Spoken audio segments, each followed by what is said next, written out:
Arráncame la vida, capítulo 23.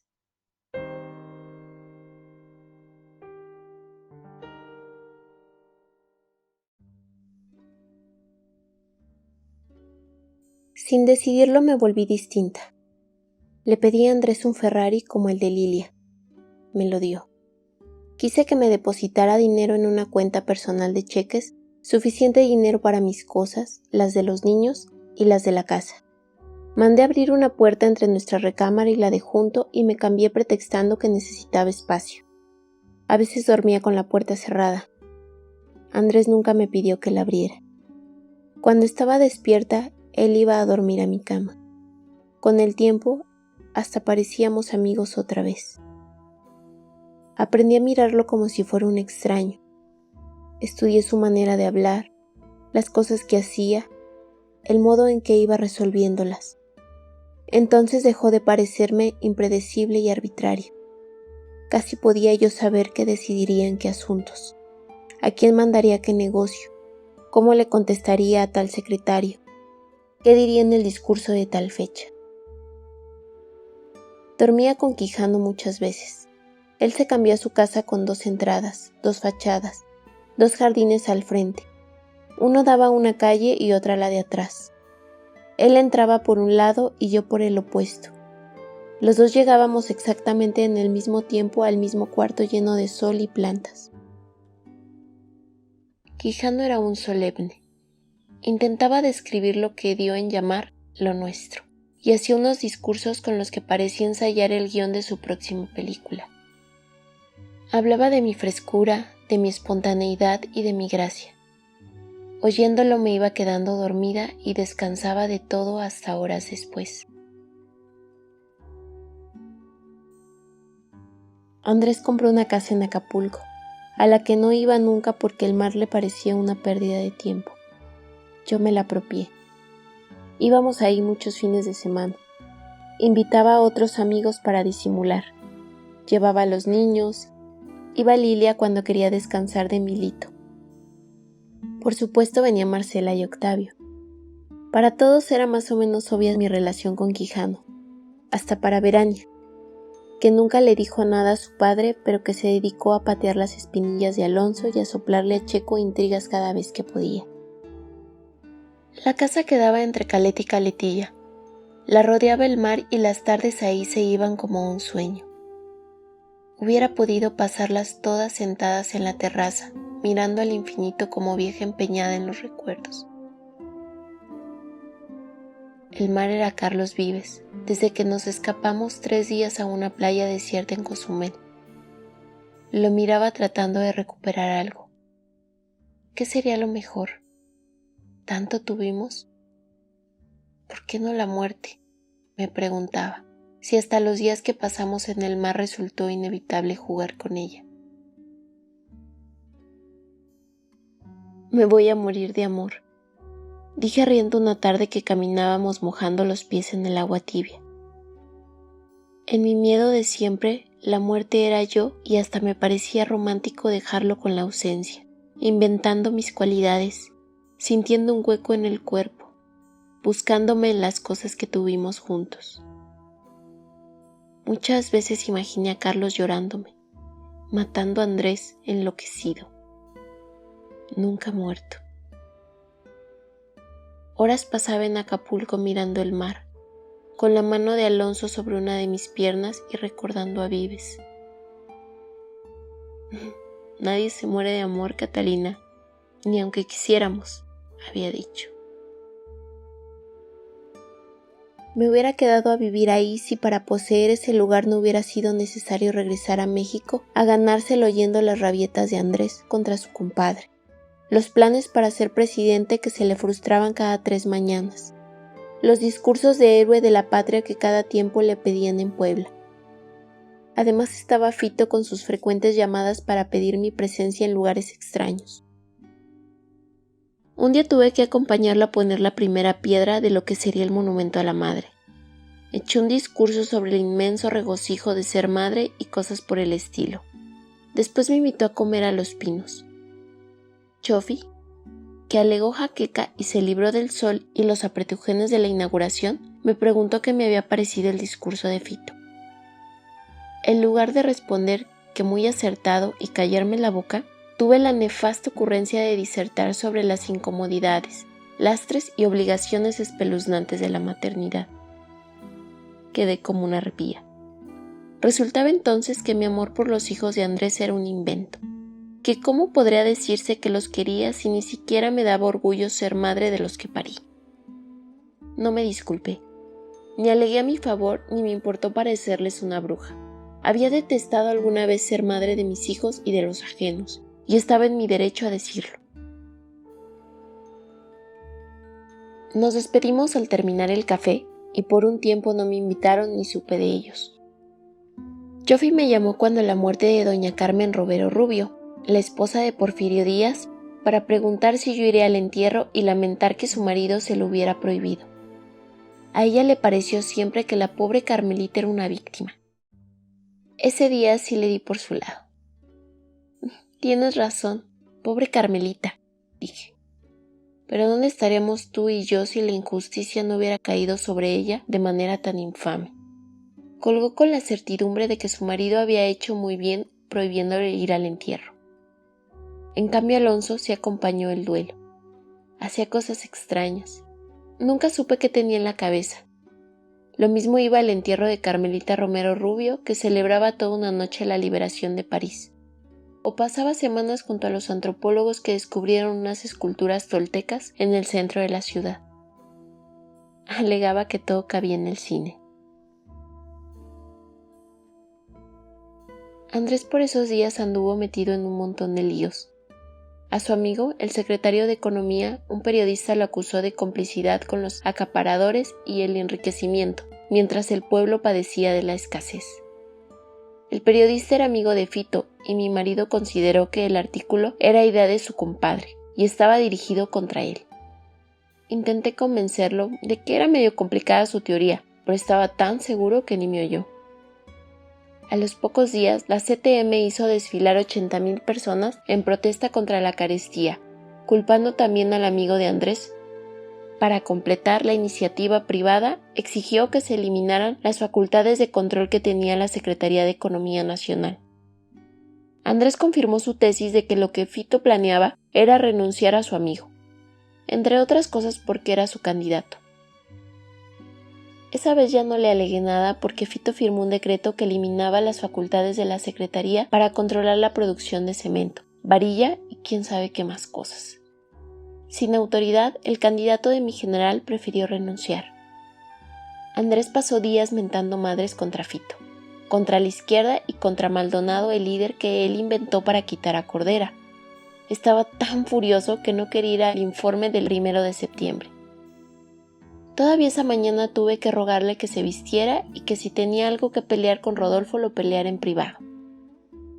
Fuimos a uno más de los tediosos informes de su compadre, y para nuestra sorpresa nos divertimos, porque el diputado que contestó el informe habló de la responsabilidad que tenía un gobernante ante Dios de salvar a la patria. Criticó el modo en que se realizaban las elecciones y de paso acusó a la derecha de desprestigiar la revolución y a la izquierda de propiciar la inmoralidad y la anarquía. No quedó bien con nadie. Cuando Fito salió de la Cámara, los diputados se le fueron encima al tipo del discurso y lo destituyeron. Andrés salió muerto de risa con el espectáculo. Le gustaba prever que su compadre tendría problemas y estar seguro de que lo llamaría porque solo no podía con los pleitos.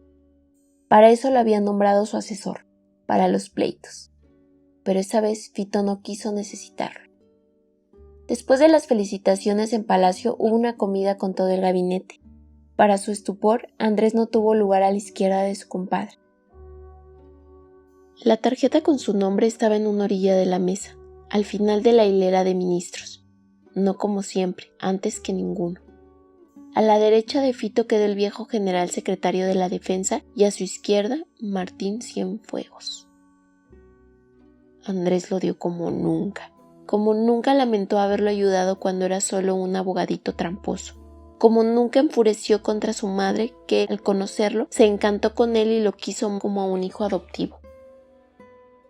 Ya no se acordaba en qué momento Martín Cienfuegos había dejado de ser su aliado y subalterno para pretender caminar solo. Quizá la misma mañana en que Andrés le presentó a Rodolfo, hacía muchos años.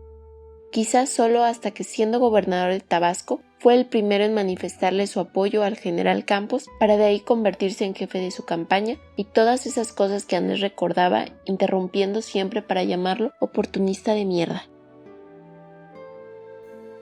A la izquierda de Rodolfo, más sonriente y bien peinado que nunca, vio a Andrés a Cienfuegos. Regresó maldiciendo a su compadre porque era tan pendejo que acabaría dejándole la presidencia, a ese hijo de la chingada farsante que era Martín Cienfuegos. Porque así era su compadre, se dejaba caer, lo bien impresionaban los finos, entre menos militares mejor, entre más elegantes más lo deslumbraban al pendejo.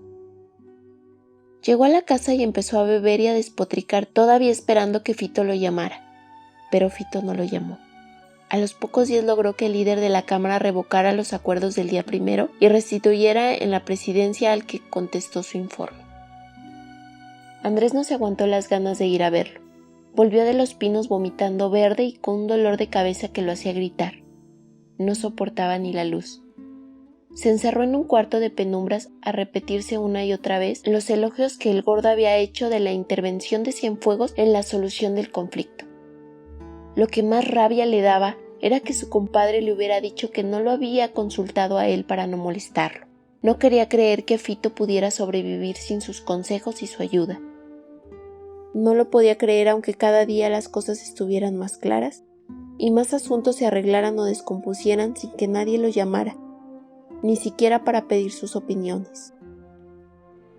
Rodolfo parecía dispuesto a decidir él solo quién se quedaría en su lugar, y estaba resultando claro que su compadre le estorbaba en eso.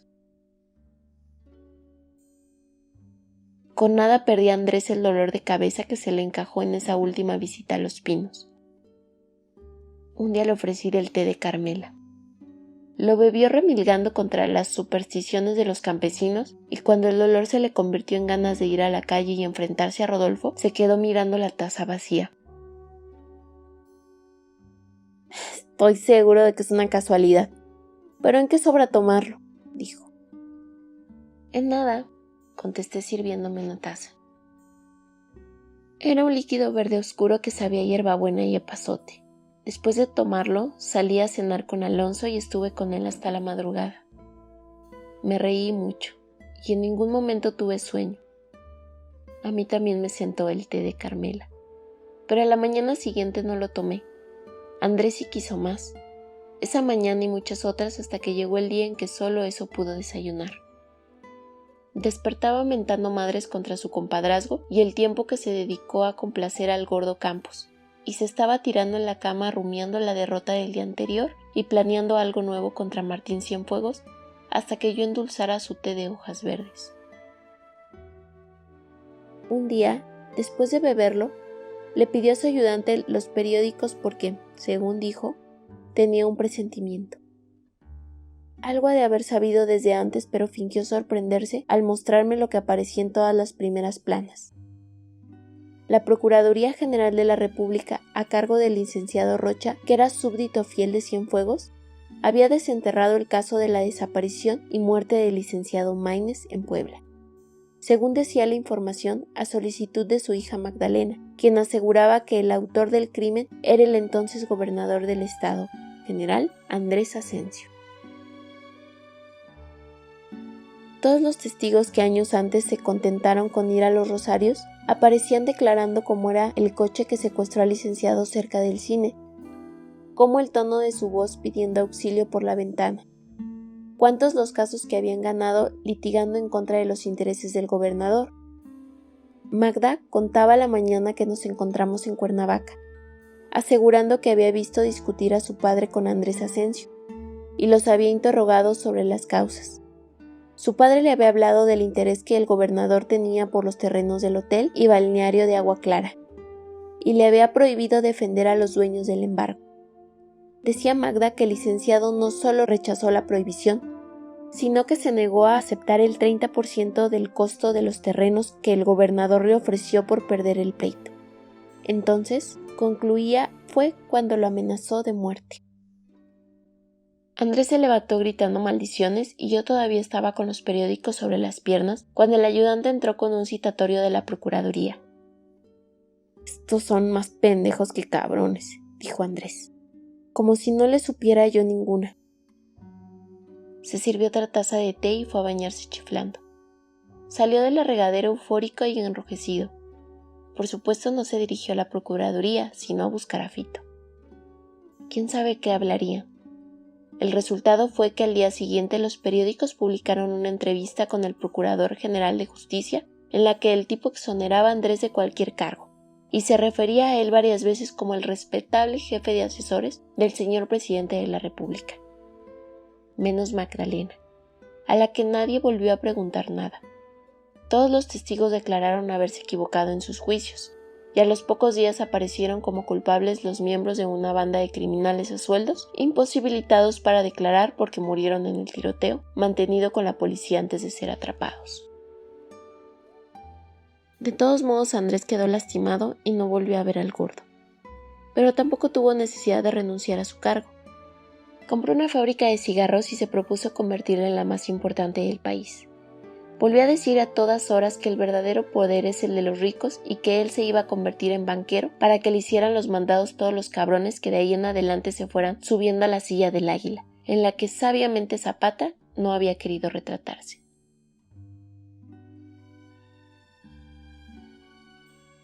No me apenó verlo perder fuerza. Salía con Alonso como si fuéramos novios. Cenábamos en el Ciros casi todas las noches. Lo acompañaba a las funciones de gala y pasaba horas con él en las filmaciones. Una noche, después de una botella de vino, hasta lo besé en público. Volvía a mi casa de madrugada y durante semanas no abría la puerta de mi cuarto. Solo a veces, como quien visita a su abuelo, tomaba té con Andrés en las mañanas.